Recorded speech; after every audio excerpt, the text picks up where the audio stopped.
Wow, you can actually see the Gail shield, and Lori is still dropping her bombs. You see the pink above the shield. The shield is blue.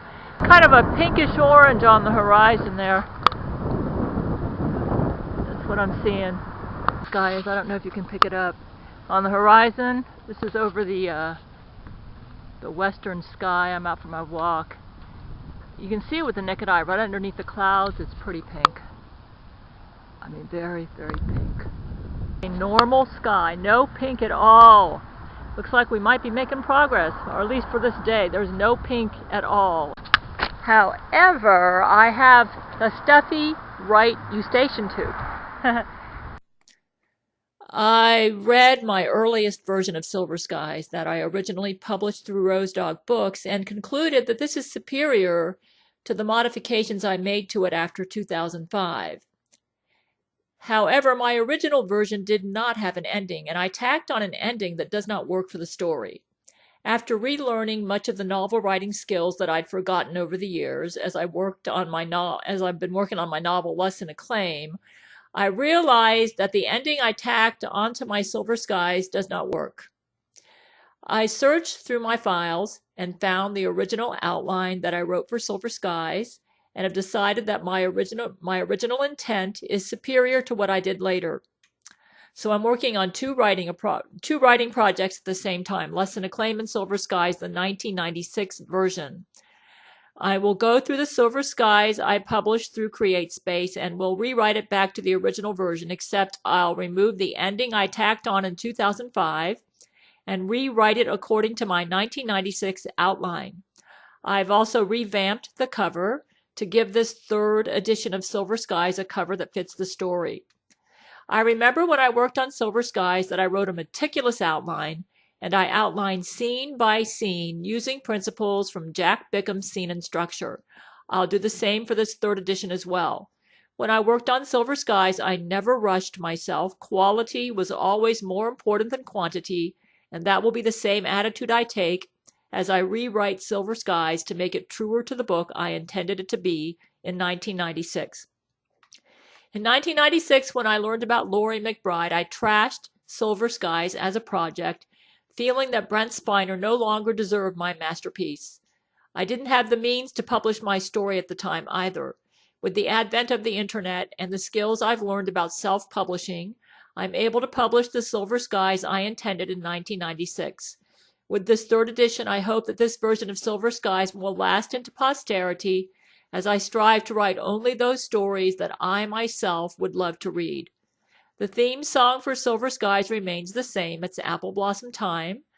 I allowed Jesuits to intimidate me into believing that my novel Silver Skies was an inferior book not worthy of publication.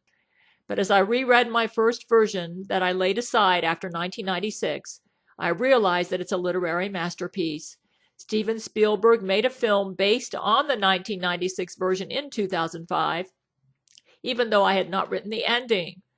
When I realized that Mr. Spielberg was making a movie, I tacked on an ending for him and was tickled that he was willing to make the movie without the ending.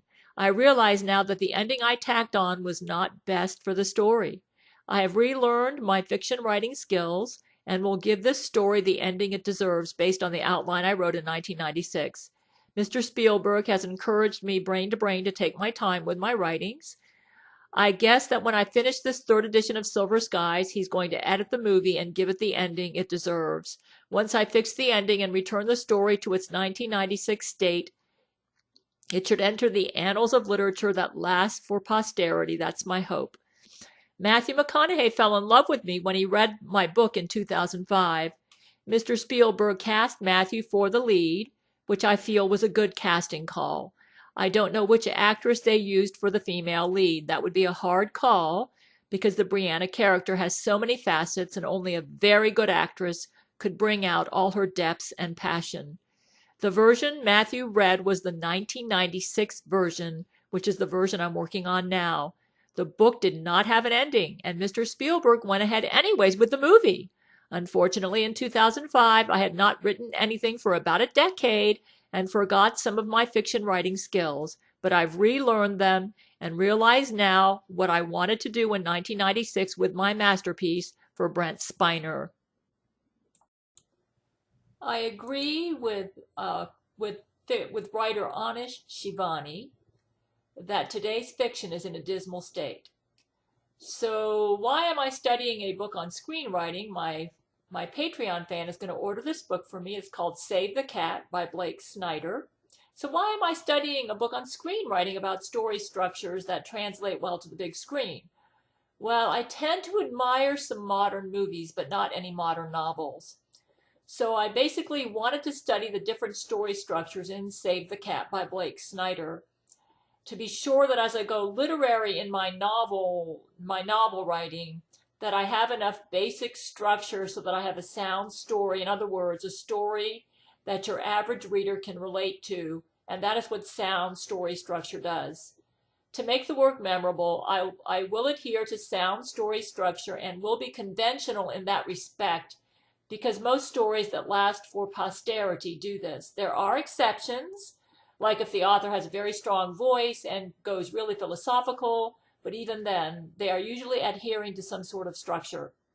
I plan to go really deep into characterization, that's character creation, and philosophy in Lusts and Acclaim, the other novel that I'm working on. This is a totally new project. My work on Silver Skies is a revamping of an old project.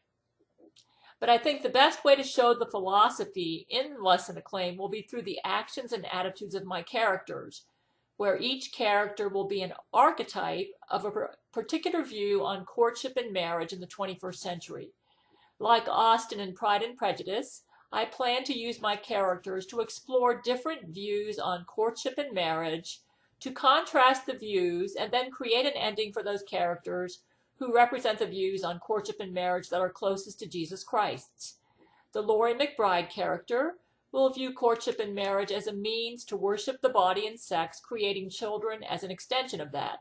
She will not hesitate to use those who seem to get in her way in order to try to enforce her view on everybody. The Brent Spiner and Pope John Paul II characters will view courtship and marriage as a means to complete another person who is your soulmate and to elevate the morals of the world through love and generosity. The Zach Knight character will view courtship and marriage as a means to worship the body and sex and to give his perfect penis maximum enjoyment, not believing in the existence of true love, which he views as a fairy tale used to imprison those who have a strong sex drive. And that's what Zach was like before he came over to our side. To ensure that he can continue this, he will have no scruples about destroying marriages of those who might threaten his views as punishment for them trying to use marriage to trap him into traditional marriage roles.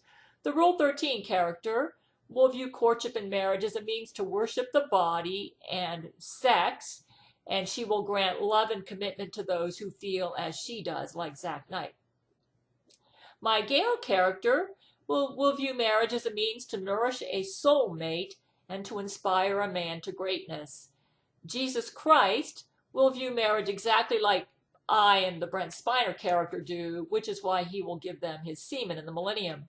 Angelina Ballerina will view marriage as a means with which to adore her physical perfection, viewing herself as the ultimate in physical perfection. Anyone who gets in her way is murdered because she feels she has the right to be the sex goddess of the universe. Satan will view marriage as a means to trap people into honoring him over Jesus, trying to encourage people to marry for reasons other than love, and to punish those who marry for love.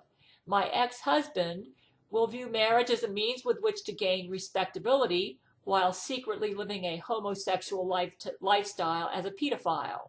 He basically views it as a cover-up. This is similar to Laurie McBride's view, seeing marriage as a way to protect her criminal lifestyle. But to Laurie and my ex, they don't view their lifestyle as criminal and feel anger that they are not accepted as they are with their criminal desires. In the 21st century, those considered the most successful in courtship and marriage are those who retain a hot body and maintain a rich lifestyle as a spouse and have an exciting sex life, which will be evidenced by the existence of children who are raised to view the family as a sex worship hostel. All others are viewed as inferior, who got stuck on some lower ring of the marriage and courtship social status. My novel will be a deep exploration of this philosophy and its results. I will show that the Jesuits are responsible for the lusts and acclaimed attitude towards courtship and marriage, and that it leads to shallow relationships and cold marriages filled with lust but no love and no depths. I will show this by creating scenes based on real life and that have a solid story structure, showing true love relationships in contrast to marriages and relationships not based on love, and the results of each by how the characters live their ideals out. I hope to write a deep and thoughtful study about the marriage and love patterns in today's world, so thoughtful that, like Jane Austen's Pride and Prejudice, the story will resonate with future generations of lovers even 200 years from now. Check out my inspiration page at gabriellechana.com/favorites.html. I have a link underneath this video. My book will be Lesson Acclaim, will be an exploration of each of these views of marriage in the 21st century, and will show the role the Catholic Church, and most especially the Jesuit order, has played in causing the lust and acclaim view of courtship and marriage to win over the other views in the 21st century, and the tragic results of that for those who aspire to true love. With the emphasis on physical perfection, sexual performance, hot bodies, and a celebrity lifestyle, what happens to kindness of heart, generosity, true heroes, commitment, self-sacrifice, and true love? The story question for the main character, me, is, will Gail ever overcome the Catholic Church's obsession over her love life and find true love? All the rest of the story revolves around that basic question. I will also examine the role of the social justice warrior as an extension of Laurie McBride and Angelina Ballerina's views on courtship and marriage, where those who don't adhere to their views are labeled as mentally ill and misfits who need to be eliminated, thus putting pressure on those who have true love to betray that love and fit into the respectable lust and acclaim network that rules the world. To surrender your ego to another, to forgive the sins of others, to sacrifice for your lover, even when he or she is sick or poor, to believe in love even when the world laughs at you, will be contrasted with those whose obsession is worldly fame, riches, acclaim, social respectability, and adherence to the values of the social justice warriors who are considered the enforcers of the lusts and acclaim network in the world, and considered the only mentally healthy view of sex, love, and marriage in the 21st century.